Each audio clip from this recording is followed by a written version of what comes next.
ये शासकीय संदीपनी उच्चतर माध्यमिक विद्यालय जवेरा में उमंग के अंतर्गत हमारे साथी आदरणीय विनोद पटेल जी के साथ ये जो व्हील बनाया गया है, ये अपन देख रहे हैं कि मॉड्यूल फर्स्ट इसका ये है लक्ष्य एवं कैरियर, और ये तीसरा सत्र आ रहा है समय प्रबंधन। ये दोनों चीज़ें आपके लिए बहुत महत्वपूर्ण हैं, क्योंकि जब तक बेटा लक्ष्य तैयार नहीं करेंगे, आप लक्ष्य नहीं बनाएंगे, क्योंकि हमारे जीवन में लक्ष्य बहुत ज़रूरी है। हम कोई स्थान तय नहीं करेंगे तो वहाँ तक पहुँचेंगे कैसे? तो आपने जो लक्ष्य बनाया उसको प्राप्त करने के लिए फिर हमें कैरियर भी चुनना है। कैरियर क्यों आवश्यक है? क्योंकि आप उस पायदान पर हैं जहाँ पर आपको जीवन में अब कुछ हासिल करना है, क्योंकि जब तक हम आर्थिक रूप से भी संपन्न नहीं रहेंगे तब तक जीवन निर्वाह थोड़ा सा कठिन होता है। तो हमने जो लक्ष्य बनाया है उस लक्ष्य के अंतर्गत जब हमें अपने उद्देश्य की प्राप्ति करना है ना, और हमें अपनी मंजिल को प्राप्त करना है, तो हमारे लिए समय प्रबंधन बहुत जरूरी है। क्योंकि एक अच्छा विद्यार्थी वही है जो समय प्रबंधन के साथ चलता है। तो आप पहले तो समय की कीमत समझें, ठीक है ना। तो इसके उद्देश्य हमने यहाँ देखे कि इन सबके अंत तक विद्यार्थी जीवन में बेहतर उत्पादकता के लिए समय प्रबंधन के महत्व को समझ पाएंगे। दूसरा है कि समय प्रबंधन की प्रभावित करने वाले बाहरी व आंतरिक कारणों की पहचान करके हम उनका विश्लेषण कर सकेंगे, क्योंकि हमें समय प्रबंधन कैसे करना है और समय प्रबंधन के साथ हमें उसको समायोजित भी कैसे करना है, क्योंकि हमारे पास 24 घंटे हैं। 24 घंटे में हम औसत रूप से चलें तो 12 घंटे का दिन होता है और 12 घंटे की रात होती है। अब इसमें हमारी दैनिक क्रियाएँ भी होती हैं, है ना, भोजन इत्यादि के लिए भी समय निकालना है। इसके अलावा हमें रात्रि विश्राम करना है, क्योंकि जब हम अच्छे से नींद नहीं लेंगे तो हम फिर दूसरे दिन कैसे हम अपनी पढ़ाई को मतलब एडजस्ट कर पाएंगे।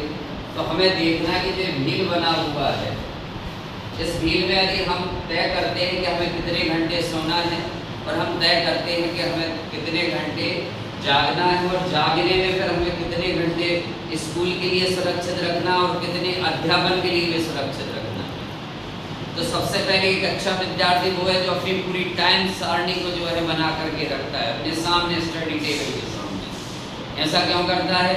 उसमें एक कोटेशन भी लिखता है, जो आपका उद्देश्य या लक्ष्य है ना, उसके लिए कोटेशन भी लिखता है कि मुझे इसे प्राप्त करना है और मैं इसे प्राप्त करके रखूँगा।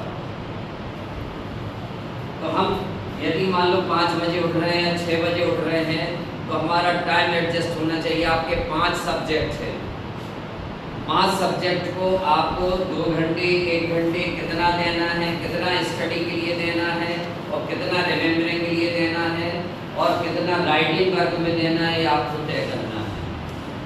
बहुत गंभीर बात मैं आपसे कह रहा हूँ, क्योंकि हो सकता है कि जब आप पढ़ने बैठे हैं, हो सकता है कि उसी समय माँ आपको कोई आवश्यक कार्य के लिए बुला ले या पिताजी कोई आवश्यक कार्य के लिए भेज दें, तो आपका 1 घंटा मान लो वहाँ चला गया।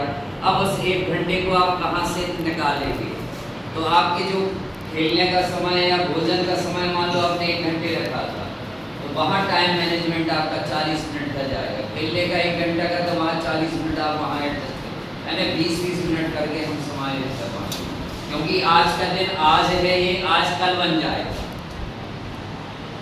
आज का दिन आज तो नहीं, आज ही है, ये रात के 12 बजे फिर कल बन जाएगा, फिर दूसरा दिन शुरू हो जाएगा। तो हमें इस बात को भी मैनेज करना है कि आज का दिन यदि हम पूरा प्रबंधन के अनुसार नहीं ले जा पाए तो फिर हमें इसे कल के दिन कैसे एडजस्ट करना है।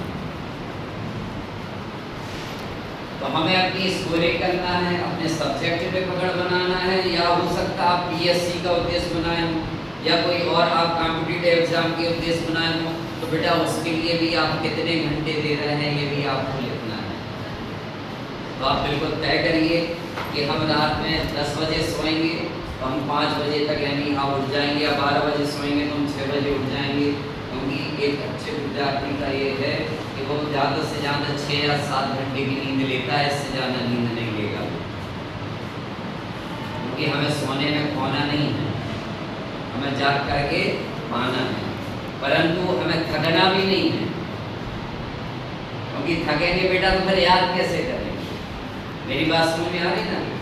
थकना भी नहीं है हमें, तो हमें अपने उद्देश्य की प्राप्ति के लिए जो ये व्हील है इसको बहुत अच्छे से आप अध्ययन करें। फिर इसमें देखें हमें कि सोने का समय कितना, दैनिक कार्य के लिए समय कितना, स्कूल की तैयारी के लिए समय कितना, स्कूल का समय कितना, कितने समय में खेलना, हमारी रुचि का कार्य कितने में, क्योंकि हमने आपसे कहा थकना नहीं है, मैं मानसिक रूप से भी रिलैक्स है, तो कुछ रुचि कार्य करके हम मानसिक से रिलैक्स। कोचिंग हम यहाँ नहीं कहेंगे, कोचिंग आपका एक्स्ट्रा टाइम है, परंतु हम प्रबंधन में यदि इसको रखना है तो आप रख सकते हैं। फिर खाना, टीवी और पढ़ाई। अब टीवी की जगह मोबाइल ने ले ली है क्योंकि मोबाइल भी हमारा टाइम खाने लगा है। हम देखते हैं कि 5 मिनट का गेम खेलेंगे, मालूम चलिए हम 2 घंटे तक खेल रहे हैं, उससे हट नहीं पा रहे।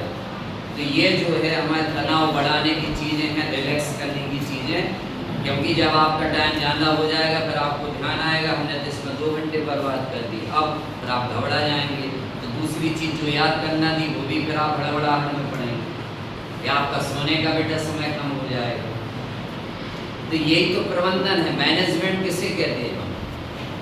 मैनेजमेंट यही तो कहलाता है कि हमें 24 घंटे को कैसे बांटना है, और यदि हमारा कहीं समय ज़्यादा लग रहा है तो फिर हमें उसे एडजस्ट कहीं और घटाना है, कहीं बढ़ाना है, ठीक है ना।